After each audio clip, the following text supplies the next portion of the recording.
여러분 저에게도 그런 하나님이 말씀하시는 걸 느꼈을 때가 있어요. 기철아, 이번 일은 네가 좀 진짜 나를 믿고 참아줄 수 있겠니? 이번 일에 대해서, 그 사람에 대해서 이번 한 번만은 진짜 네가 아무 말도 하지 않고, 억울해도 진짜 아무 말도 하지 않고 내가 어떻게 일하는지 볼 수 있겠니? 여러분 우리 인생에서 이렇게 하나님 요구하시는 게 있다고 믿어요. 그때 어떻게 할 것인가? 오늘 이스라엘 백성은 순종합니다. 말도 안 되는 이 전투 방법을 따라가요. 그러면 내가 내 방법으로 해서 얻었을 때, 결과가 좋았을 때보다 완전히 다른 하나님에 대한 신뢰가 우리에게로부터 확신이 되는 거죠. 그 경험이 있어야 사실 우리가 인생에서 어떠한 어려움과 고난을 닥치더라도 이겨낼 수 있을 만한 힘을 거기에서 얻을 수 있다는 거예요. 그래서 하나님이 이스라엘 백성에게 보라는 거예요. 내가 어떻게 하는지. 여러분 그 찬양이 있잖아요. 보라 하나님 능력을 이 선포하는 거죠. 너희는 가만히 있어. 하나님이 행하시는 일을 보라. 홍해 때도 그랬고 요단강 때도 그랬고 첫 번째 가나안 전투를 해 나가는 여리고성에서도 하나님이 내가 행하는 걸 보라. 첫 번째 함락 과정은 그래서 침묵이에요. 바보 같지만 여러분 교회 일을 하다 보면 또 신앙 안에 살다 보면 이런 일 있잖아요. 바보같이 살아야 될 때. 막 이거 진짜 나도 한번 핏대 세워서 가고 싶은데 그 방법으로는 도저히 이길 수 없는 게 저는 교회 안에서 그리스도인이 살아가야 되는 방식이라고 생각해요. 쉽지 않죠. 이것을 함께하고 있는 우리 교인들이든 아니면 어떤 분이든지 꼭 기억하십시오. 하나님의 방법을 의지하시고 정말 하나님 방법을 따랐을 때 억울하고 분통이 튀어도 진짜 하나님이 이렇게 말씀하시고 이렇게 행하시길 원하신다는 확신이 들 때, 한번 그 길에 순종할 때 하나님은 내가 생각지 못했던 방법으로 내 안에 말씀하시는 걸 꼭 듣게 될 줄 믿습니다. 그리고 난 다음에 또 두 번째 하나님 요청하시는 게 있죠.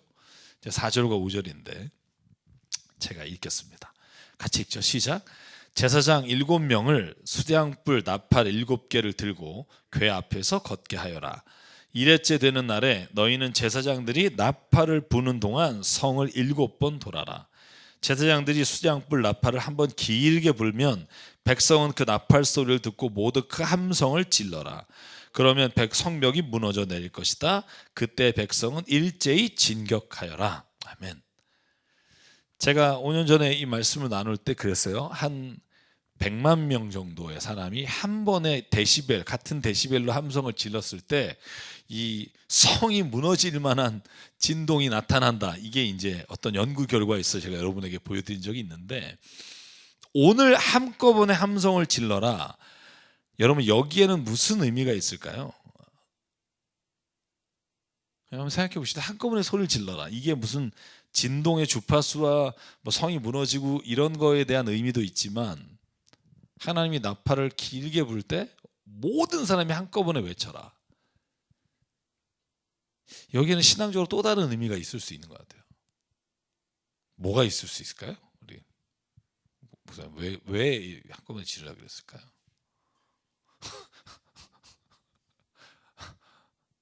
뭐 여러분 상상해 보고 한번 대답해 보시죠. 왜 한꺼번에 소리를 지르라 그랬을까? 그죠?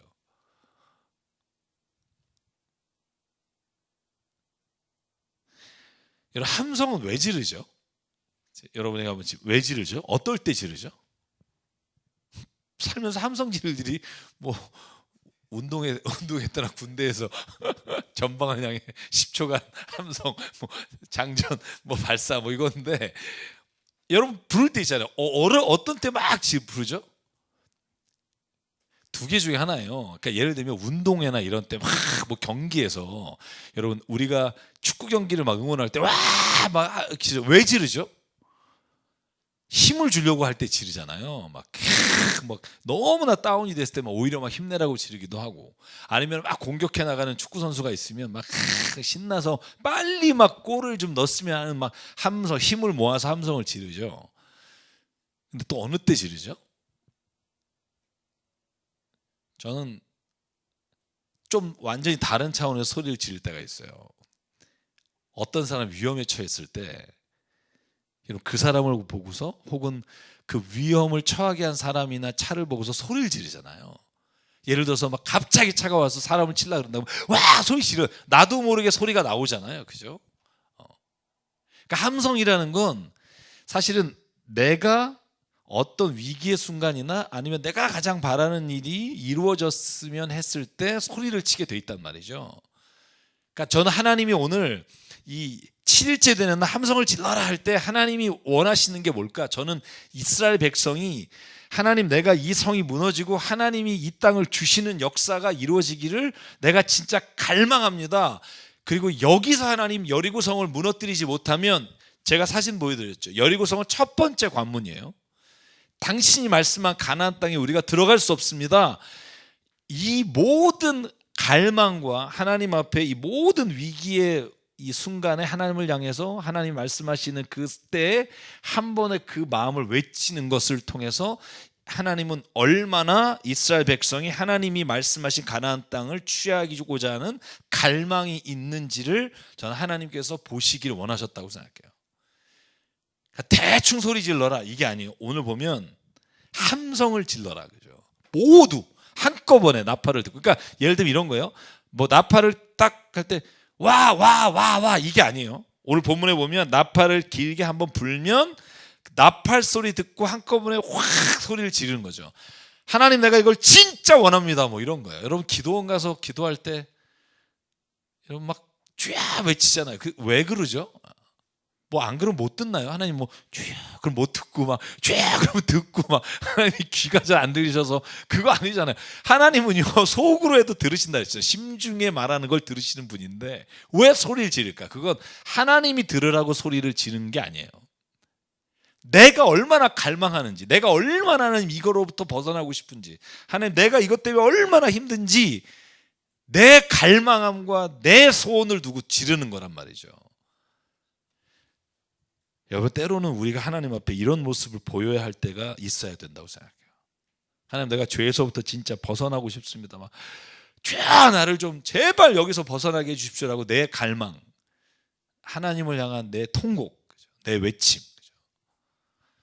그것이 있어야 하나님은 우리의 갈망함이 얼마나 있는지를 보시는 거죠.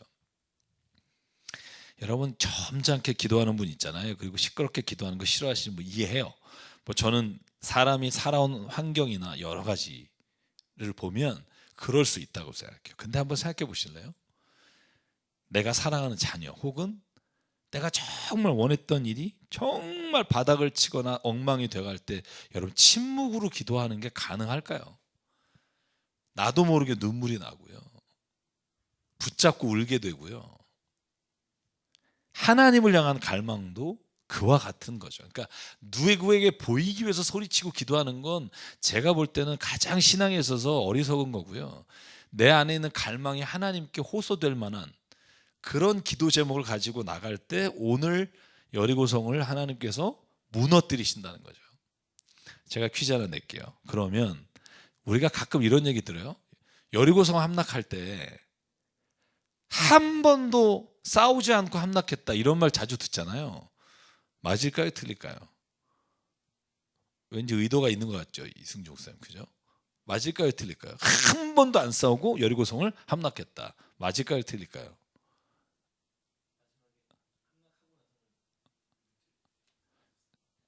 보실래요? 지금 이게 여리고성이에요. 지금은 가보면 완전히 폐허예요. 그래서 사실은 유적만 남아있어요. 이런 사진만 남아있어요. 이런 왼쪽 위에. 그러니까 거의 형체가 없어요. 바닥이에요. 위에 성이 쌓이는 게 없이 지금도 허물어져 있어요. 여러분, 여리고성이 고고학적으로 한 10,000년 됐어요. 정확히 9,000 몇백 년이라고 하지만 그 당시 엄청나게 큰 도시예요. 여리고성이 예전에는 막 조그만 도시라고 알았는데 고고학을 통해서 와, 여기가 정말 요새였구나. 어떤 요새냐 보실래요? 성이 이중으로 되어 있어요. 그리고 아마 라합의 집은 요 첫 번째 성 안에 있었을 거라고 봐요. 그래서 바로 줄을 내려서 나갔잖아요. 그래서 요쯤에 라합의 집이 있었을 거고 진짜 성은 요새는 이 안에 있단 말이죠. 그러니까 창녀니까 아마 여기에 살지 않았을까. 자, 그러면 근데 이게 또 이거로만 되는 게 아니에요. 앞에 성이 있죠. 한 몇 메타, 5m, 이 뒤에 성이 더 높아요. 그래서 이 길이가 3m 5m가 하니까 그렇게 되는데 이뿐만 아니라 이 각도가 35도예요. 그러니까 돌기가 앞으로 못 올라가요. 지쳐서 쓰러져요. 그러니까 각도가 35도 정도에다가 성이 이중으로 돼 있으니까 어렵게 올라가서 첫 번째 성을 함락해도 두 번째 성까지 못 간다는 거죠. 그래서 제가 말씀드리려고 하는 것 중에 하나는 어차피 이스라엘 백성이 노력해서 될 만한 성이 아니에요. 난공불락의 성이라고 부르는데 요즘 제가 삼국지를 보는데 삼국지의 서주 같은 거겠죠. 가장 조조가 좋아했던, 그죠? 함락하기 힘든. 그러니까 사실은 소리를 지르고 하나님만을 구할 수밖에 없는 거예요. 인간의 노력을 다 하고 나서 어떻게 하나님의 뜻을 구하는 게 아니라 여긴 전적으로 하나님만이 하실 수 있다는 우리의 갈증과 갈망을 하나님께 호소함으로 인해 하나님이 무너뜨리시죠. 자, 그 다음에 사진을 보시면, 자, 이렇게 무너진 다음에는 전투를 했겠죠. 성이 무너졌으면 뭐 안에 있는 병사들은 바본가요? 무너졌다고 가만히 도망갈까요? 그래서 오늘 본문에 보면 뭐라고 나오냐면 이렇게 쓰여 있죠. 그때 백성은 일제히 진격해라 이렇게 되어 있죠. 진격이란 말은 전투를 해나가는 거예요. 그리고 전투를 해나가면서 그 뒤에 함락할 때 과정을 하나님이 다 설명하잖아요. 그죠? 다 진멸해라. 그죠? 진멸은 그냥 우리가 오해하는 게 뭐냐면 다 진멸해라 그러니까 함락했어. 문 열고 들어갔어. 아무도 전투 안 해. 근데 딱 들어가서 다 죽인다. 여러분 이렇게 생각하면 잔인하잖아요.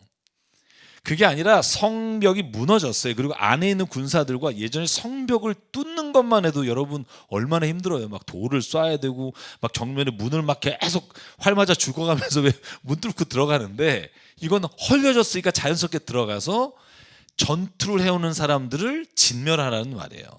그런데 아무것도 남겨두지 마라. 그래서 함락 과정의 세 번째가 먼저 라합부터 구해야겠죠. 그래서 세 번째는 라합의 가족을 구하고 네 번째는 여리고성을 진멸하는 거예요. 한번 과정을 볼까요? 하나님이 17절과 23절, 17절과 23절에 라합에 대해서 이렇게 말합니다. 여러분 라합은 우리가 앞에서 여호수아 3장에 보았으니까 자 한번 17절 23절 읽을게요. 시작. 이 성과 이 안에 있는 모든 것을 전멸시켜서 그것을 주님께 제물로 바쳐라. 그러나 창녀 라합과 그 여인의 집에 있는 사람은 모두 살려주어라.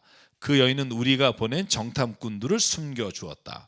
정탐하러 갔던 젊은이들이 가서 라합과 그의 아버지와 어머니와 오라버니들과 그에게 딸린 모든 사람을 데리고 나왔다. 라합의 식구들을 모두 이끌어내어 이스라엘 진 밖으로 데려다 놓았다. 아멘. 여리고성 함락할 때 세 번째가 뭐냐면 라합의 가족을 구하는 거예요. 여러분 이 말이 왜 중요하냐면 하나님은 신실하시고 약속을 지키시는 분이다 하는 거예요.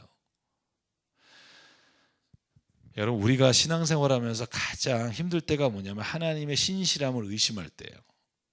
하나님이 약속하신 걸 의심하게 될 때. 여러 가지 이유가 있겠죠.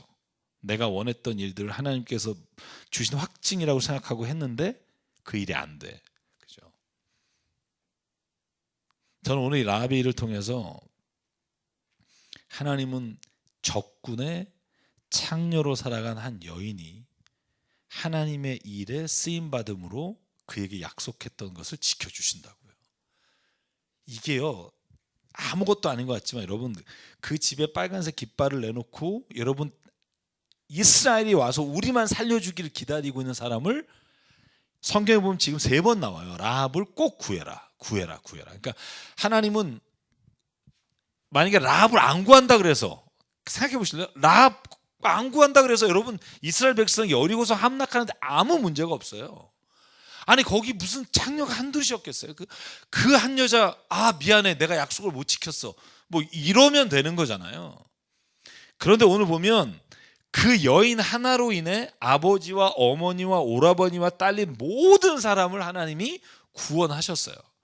제가 여기에 썼죠. 하나님의 선하심과 신실하심을 믿지 않으면 우리는 세상에서 하나님의 일을 해나갈 수가 없고 신앙생활 하는 게 여러분 얼마나 힘든 과정일지 몰라요. 그래서 저는 신실하신 하나님 신실하신 주 이런 고백들이 왜 우리에게 필요하냐면 우리가 하나님의 선하심과 하나님의 신실하심에 대한 믿음이 없으면 사실은 신앙생활은 무너져요. 조그만 일이든 큰 일이든 넘어질 수밖에 없다고요. 그래서 신앙의 핵심은 뭐냐? 하나님은 선하시다. 아무리 이 땅에 악이 횡행하고 내가 지금 악에게 지는 것 같고 내가 살아가는 삶에서 나도 죄를 짓고 사는 것 맞지만 그럼에도 불구하고 하나님은 선하시고 하나님의 선하시는 일을 이루기 위해 나를 사용하신다. 제가 세교 성역 공부하다가 세교가 질문한 게 있어요. 나는 죄인이고 죄에서 벗어나지 못하는데 하나님이 어떻게 날 쓰시냐. 그래서 우리가 얘기하면서 나눈 얘기가 뭐냐면 내가 의인이라 쓰는 게 아니라 내가 하나님이 쓰시기 때문에 죄인임에도 불구하고 선한 일의 도구가 될 수 있다는 거예요.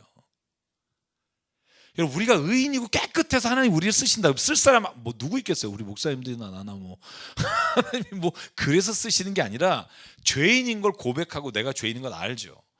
그럼에도 불구하고 하나님의 선한 일에 내가 쓰임 받길 원합니다라고 할 때 죄인임에도 불구하고 나를 쓰시니까 하나님이 내가 선한 도구가 되는 거라고요. 에스더가 그렇잖아요.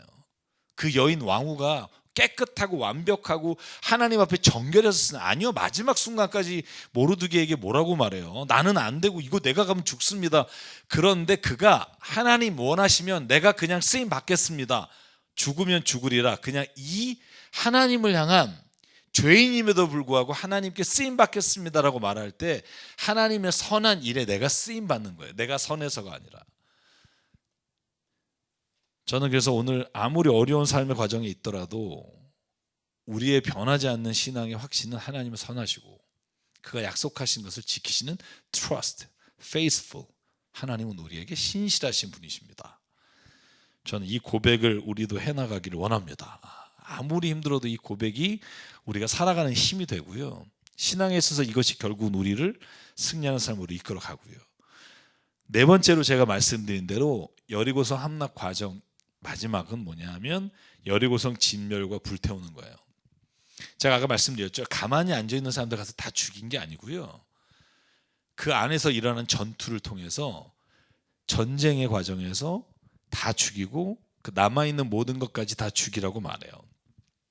제가 마지막으로 뭐 또 얘기할지도 모르겠습니다만 이제 말씀드린 게 뭐냐 하면 지금의 전쟁 방식으로 보면 정말 황당하죠. 어떻게 다 죽여요. 그런데 여러분, 그 당시엔 정말 자연스러운 전쟁 방식이에요.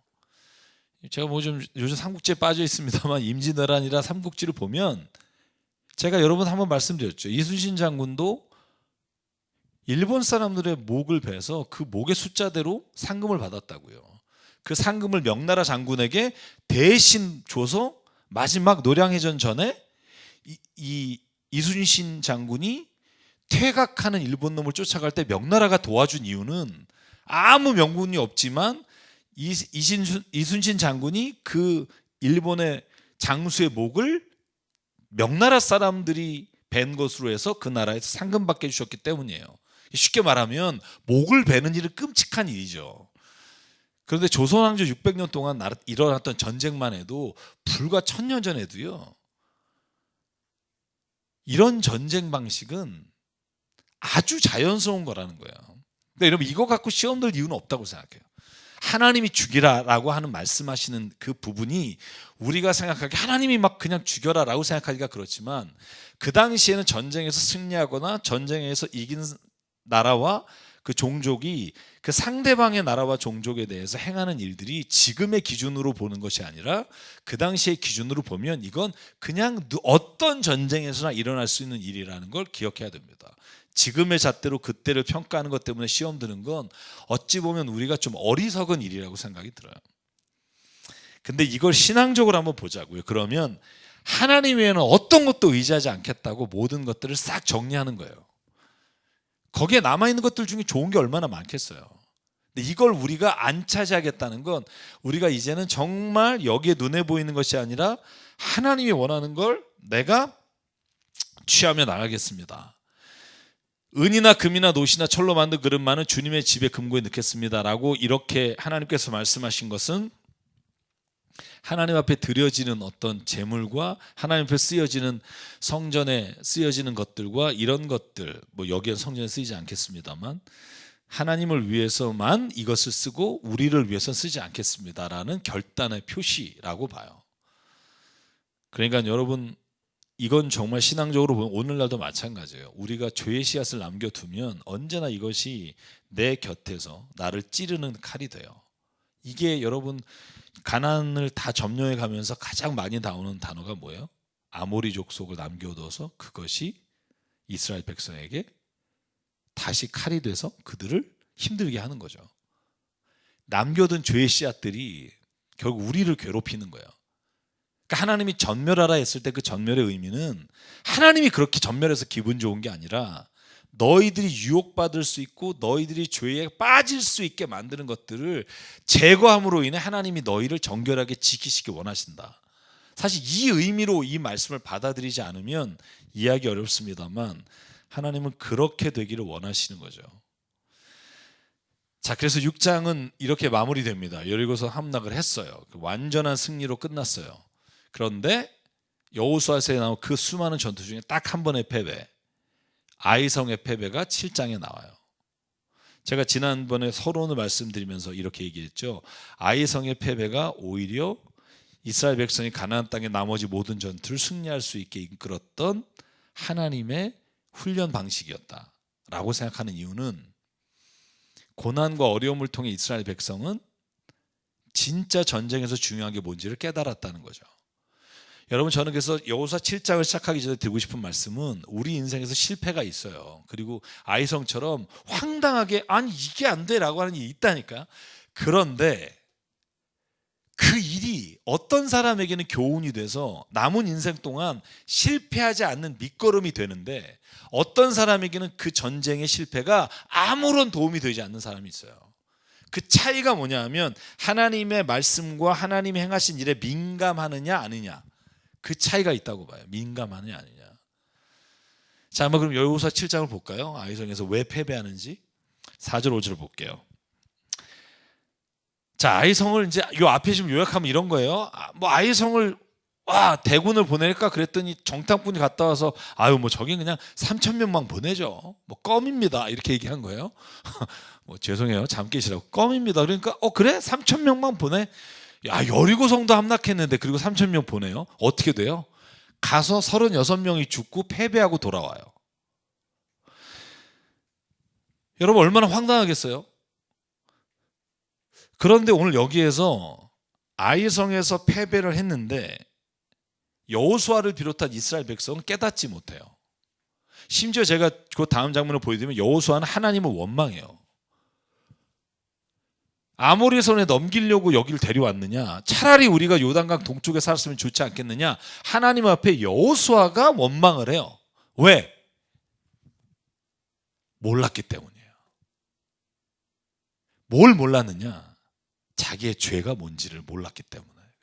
우리도 이런 경우가 있다는 거예요. 여러분, 어떤 고난은요 진짜 세상의 환경이 바뀌어서, 예를 들면 IMF가 와서 뭐 코로나 와서 우리가 어려움을 당할 수 있어요. 고난 당할 수 있어요. 그런데 때로는 어떤 고난은 우리의 죄의 결과로 올 수 있다는 거예요. 이걸 구분해내는 거 쉽지 않습니다만, 그러나 중요한 건 뭐냐면 어떤 죄로부터 온 결과를 여호수아와 이스라엘 백성처럼 다른 하나님께 원망을 하거나 다른 사람들에게 그 원망을 돌리는 경우, 이유를 돌리는 경우에는 절대로 그 실패로부터 깨닫지 못한다는 거죠. 사실 제가 이렇게 힘줘서 말하지만 저도 이래요. 저도 죄로 인해 어려움이 왔으면 깨달으면 얼마나 좋아요. 안 그래요? 걔가 좀 잘했으면 내가 안 그랬을 텐데. 사람이 이렇게 돼요. 그래서 우리가 어리석은 일을 반복하는 경우가 많죠. 그래서 때로는 죄로 인해 우리에게 이 결과가 왔다는 걸 볼 수 있는 눈과 믿음이 필요하다고요. 그러지 않으면 제가 실패하는 이유를 2가지만 써놨어요. 공부를 안 해서 시험에 떨어졌어요. 뭐라고 말하냐면 하나님 내 기도 들어주지 않았다는 거예요. 이번에 꼭 합격시켰다. 내가 30일 금식했는데 하나님 뭐라고 그러세요? 그러니까 왜 금식을 해? 공부를 하지. 하나님의 대답이에요. 여러분, 제가 좀 웃기게 얘기했지만 하나님 앞에서 내가 잘못한 거, 게으르거나 내가 하지 않은 걸 하나님께 기도해서 들어주지 않은 걸로 원망하는 이유를 삼는 거예요. 여러분, 이러면요 절대로 발전이 없어요. 어떻게 하면 이 상황에서 내가 이 실패를 통해 하나님의 뜻을 이루는 하나님의 사람이 되느냐? 아, 내가 이렇게 내가 열심히 하지 않은 결과로 이런 것들이 왔구나. 내가 하나님 앞에서 그 모습을 발견하고 내 삶의 모습이 바뀌지 않는 한 계속 기도만 한다고 해서 결코 일은 응답이 되는 게 아닐 수 있다는 거예요. 저는 뭐 아닐 수 있다고 말하는 이유는 그럴 수도 있기 때문이에요. 하나님이 원하신다면 뭘 못하시겠어요. 그러나 저는 제가 믿는 하나님은 최선을 다하는 자를 하나님께서 사용하시고 그에게 은혜를 주셔야 세상의 만물 가운데 하나님이 원하시는 공평하신 하나님이 된다고요. 저는 하나님이요, 내 기도도 들어주시고 나의 편이 돼주시길 원하지만 저는 하나님은 만민에게 공평하신 하나님이시길 원해요. 모든 사람에게 선하신 하나님이시길 원해요. 나에게만 특혜를 주는 하나님이 아니라, 그렇게 하면 너무 좋겠지만 저는 하나님께 영광을 돌리는 삶이란 하나님이 그럼에도 불구하고 세상 가운데 하나님의 뜻에 합당하게 행하는 곳에 하나님의 역사가 일어나길 원해요. 이기적인 욕심과 하나님의 뜻 사이에서 늘 갈등하고 방황하지만 그럼에도 불구하고 하나님의 하나님 되심을 지키는 게 나는 오히려 그리스도인으로서 내가 가장 해야 할 일이라고 믿어요. 직장을 구했어요. 그리고 때로는 투자를 했어요. 근데 잘못돼서 어려움에 빠졌어요. 뭐라 그러냐? 하나님이 왜 나를 그 길로 인도하셨는지 안 인도했어요. 네가 갔지. 하나님이 그렇게 생각하실 거라니까요. 정말 많은 사람들이 하나님이 왜 이 길을 열어주셨냐는 거예요. 나중에 제가 진짜 묻고 싶어요. 진짜 길을 열어주신 건지 네 욕심으로 간 건지. 그 어려움을 통해 여전히 원망의 대상을 하나님이나 타인으로 두면 가장 문제가 뭐냐면 내가 인생을 살아갈 때 회복할 수 없어요. 다시 시작할 수 없어요. 내 게으름과 욕심이 문제라는 걸 봤다면 돌이켜야 돼요. 저는 그게 오늘 여호수아서에서 여호수아 7장에 아이성에서 패배한 이후에 이스라엘의 모습이 오히려 하나님이 나머지 전투를 이기게 하시는 이유가 된다는 거죠. 아이성에서 실패했으나 이스라엘 백성은 돌이켰어요. 자, 보세요. 과정을 보면 처음에 원망한다니까. 여호수아까지도 이스라엘 백성 오죽했겠어요. 그런데 중요한 건 뭐냐 하면 8절에 보실래요? 주님, 이스라엘이 원수 앞에 패하고 돌아왔으니 이제 제가 무슨 말을 하겠습니까? 그리고 하나님 핑계를 대요. 자, 제가 녹색으로 한 거 보실래요? 이 땅에서 우리의 이름을 없애버릴 텐데 졌으니까 주님께서는 주님의 위대한 명성을 어떻게 지키시겠습니까? 진짜 기도 화려하게 하시는 분들 이런 거죠. 하나님의 명성이, 우리가 지는 건 괜찮아요. 우리가 가난한 건 괜찮은데 하나님의 명성이, 하나님이 축복하신다 그랬는데 우리가 가난하면, 여러분 이건 다 내가 성공하고 싶어서 하는 얘기잖아요. 하나님 우리를 가난하게도 하시고 부하게도 하시고 우리를 약하게도 하시고 강하게도 하시고 그 하나님의 쓰임에 따라 하나님 이루신다면 이건 다 하나님 앞에 여호수아가 왜 이런 고백하느냐? 제가 썼죠. 아간의 반역을 몰랐기 때문이에요. 그러니까 자기의 죄가 뭔지를 모르면 엉뚱한 데 가서 답을 찾아요. 이 다음에 하나님이 말씀하시는 거예요. 11절. 네가 왜 졌는 줄 아니? 하고 하나님이 말씀하세요. 이스라엘이 죄를 졌는데 그 죄가 아간이 하나님이 취하지 말라는 걸 취했다. 신할의 그 화려한 외투와 은 200냥과 금 60냥인가요? 50냥인가? 하여간 그것 때문에 너희가 망한 거지 라고 말해줄 때 여호수아가 알아요. 알게 돼요. 여러분, 하나님 앞에 나가지 않으면 못 본다는 거죠. 왜 내게 이런 일이 일어나는지를. 다른 사람이 말해주면 기분 나쁘고 자존심 상하고. 그래서 중요한 건 내가 하나님 앞에 나가면 하나님은 반드시 우리에게 들려주십니다. 여호수아처럼. 제가 그래서 여호수아의 원망 다음에 이런 걸 썼어요. 때로는 우리의 삶에 닥친 일들을 통해 우리 자신의 숨겨진 죄를 볼 수 있어야 된다.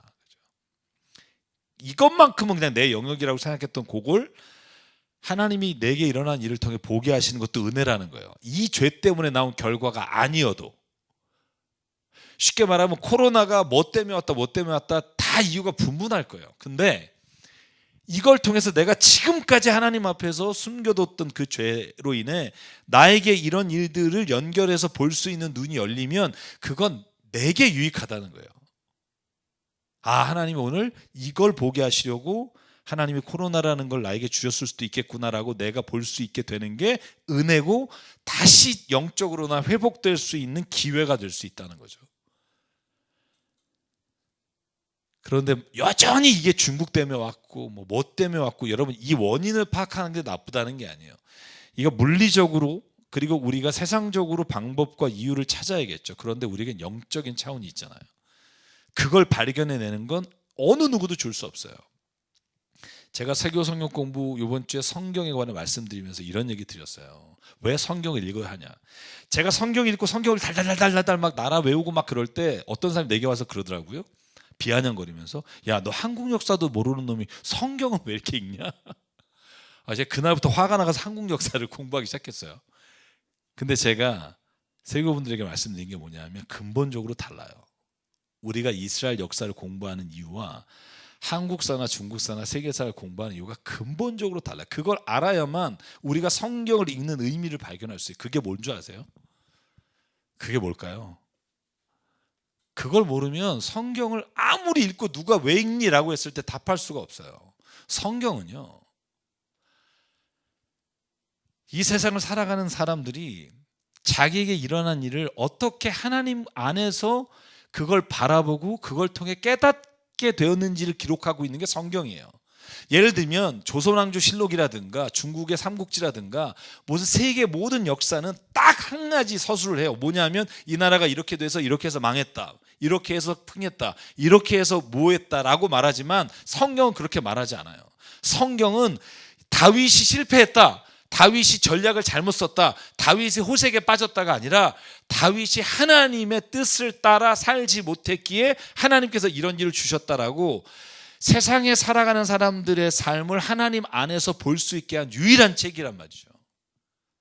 그 안에서 뭘 보냐면 내 삶도 역시 내가 살아가는 모든 삶의 과정에 이유와 원인을 따지는 게 아니라 영적으로 볼 수 있도록 눈을 열어주는 게 성경 말씀이에요. 성경을 읽는 것과 세계사를 공부하는 게 왜 다르냐? 거기에는 하나님이 어떻게 우리를 이끌어 가시는가에 대한 고백이 없기 때문에 그래요. 성경은요, 우리에게 과학적인 진리라든지 아니면 역사적인 객관적 서술을 알려주려고 하는 게 아니라 어떻게 한 인간을, 한 민족을 끌어가시는 하나님의 경륜과 역사와 뜻이 있는지를 볼 수 있도록 우리의 눈을 열어주는 거죠. 그런 책은 성경밖에 없습니다. 그래서 성경을 읽는다는 건 이스라엘 역사를 읽는 게 아니에요.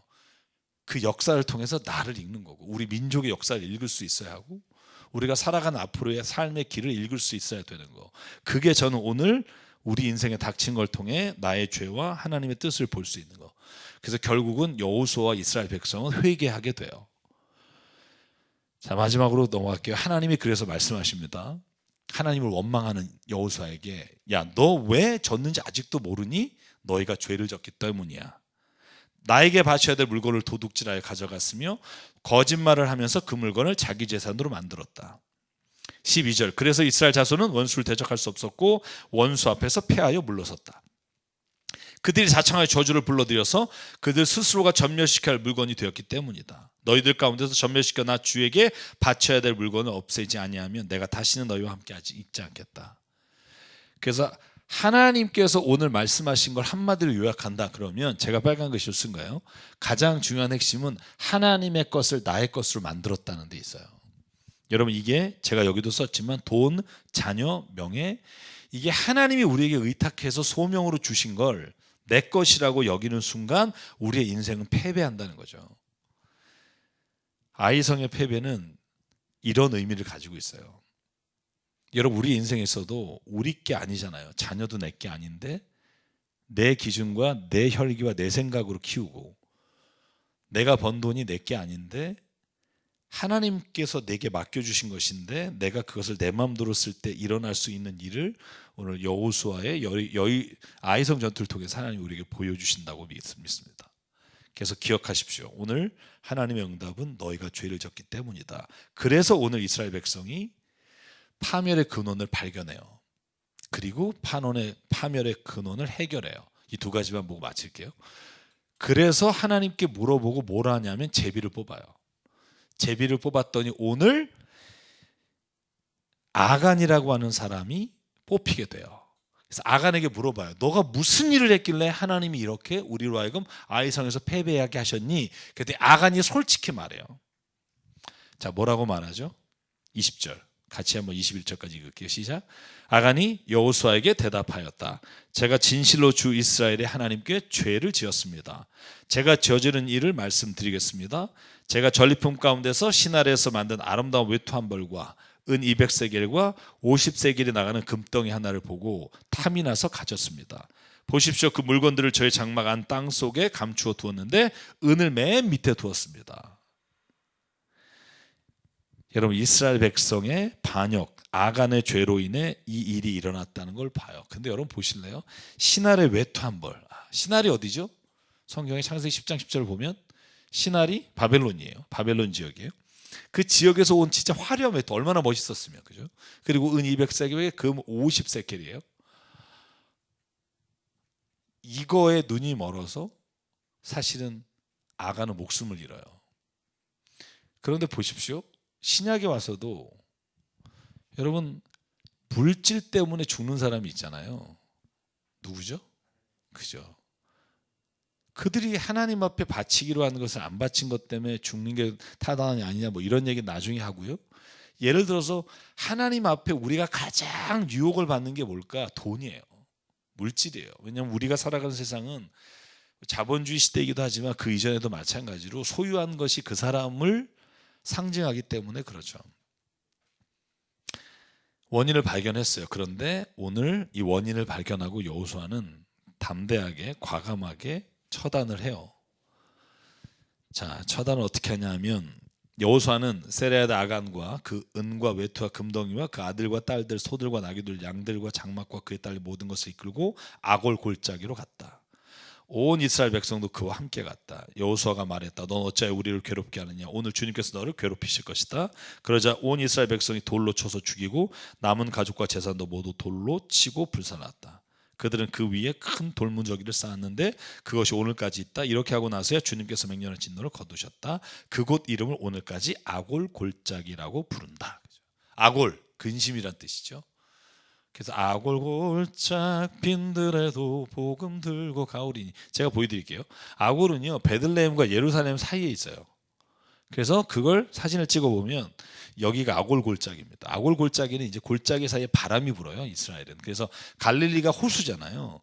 막혀있는 호수인데 파도가 쳐요. 왜냐하면 거기에는 아날 골짜기라든가 골짜기에서 강한 바람이 들어와서 파도를 일으켜요. 그래서 특이해요. 갈릴리는 딱 보면 바다 같아요. 그런데 호수예요. 근데 이 아골 골짜기도 마찬가지로 골짜기인데 이것은 이제 예루살렘과 베들레헴 사이에 있는 골짜기인데 여기가 이제 사실은 아간과 그 온 가족이 죽는 곳이죠. 여러분 여기 죽는 장면을 통해서도 마찬가지예요. 왜 그렇게 다 죽이냐? 이건 우리가 지금 말할 만한 영역은 아니에요. 왜냐하면 그 당시에는 사람이 죄를 졌을 때 처벌하는 방식이 그 당시의 방식이 있었기 때문에 범죄 처형 방식은 사실 우리가 지금 논하기는 그렇고요. 중요한 건 뭐냐면 오늘 여호수아와 이스라엘 백성이 자기의 패배의 근원이 죄로부터 왔음을 깨닫고 그 죄의 근원을 제거했다는 데 있어요. 어떻게 사람을 죽여? 여러분 이건 지금 우리의 생각으로 과거의 그 법을 보는 게 아니라 생각해 보자고요. 이건 사람을 생각하니까 그런데 우리도 마찬가지예요. 야고보서에 말하죠. 죄는 모양이라도 버려라. 악은 모양이라도 보여라. 왜?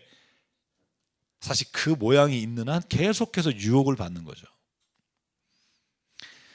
사랑 여러분, 오늘 여호수아 7장까지 우리가 말씀을 나눴는데 저는 이 여리고 전투와 아이성을 통해서 이제 제일 중요한 여호수아서의 전투는 끝났고요. 이제 12장까지 나머지 전투들이 남아 있습니다만 하나님이 말씀하시는 게 뭘까? 우리의 인생의 전투에서 제일 먼저 해야 되는 건 승리가 아니라 우리가 누구의 편이며 무엇을 위해 이 전쟁을 치르는지에 대한 확신이에요. 저와 여러분 하나님이 이 세상에 보내신 하나님의 백성이고 하나님의 자녀이고요. 하나님의 그 귀한 뜻과 선한 일을 이루기 위해 하나님께서 오늘 우리에게 부르시고 보내셨다. 이게 에베소서 2장의 고백이잖아요. 사랑 여러분, 저와 여러분에게 오늘 그 은혜가 있기를 원해요. 이 세상의 전투에서 오늘 먼저 정결하게 주님을 만나고 예배를 회복하고 그리고 나서 우리가 우리의 신을 벗고 내 방식이 아니라 주의 뜻을 따라가기 원합니다라고 고백할 때 하나님 우리의 인생의 전투에서 이스라엘 백성이 주신 은혜를 더해 주실 줄 믿습니다. 오늘도 여러분 주님 안에 승리하시고요. 이제 코로나 1단계로 돼서 대면 예배를 드릴 수 있게 돼서 너무 행복하고요. 이번 주일부터 저희가 저희 교회가 300석 되니까 100명 정도 3분의 1까지는 예배 드릴 수 있게 돼서 저희가 안전 수칙을 지키면서 드리려고 합니다. 그래서 꼭 오실 수 있으면 같이 오셔서 예배 드리고 또 주님 안에서 예배가 회복되는 은혜가 있기를 바랍니다. 주의 이름으로 축복합니다. 오늘도 행복하시고 하나님 안에서 평강하십시오. 감사합니다. 샬롬.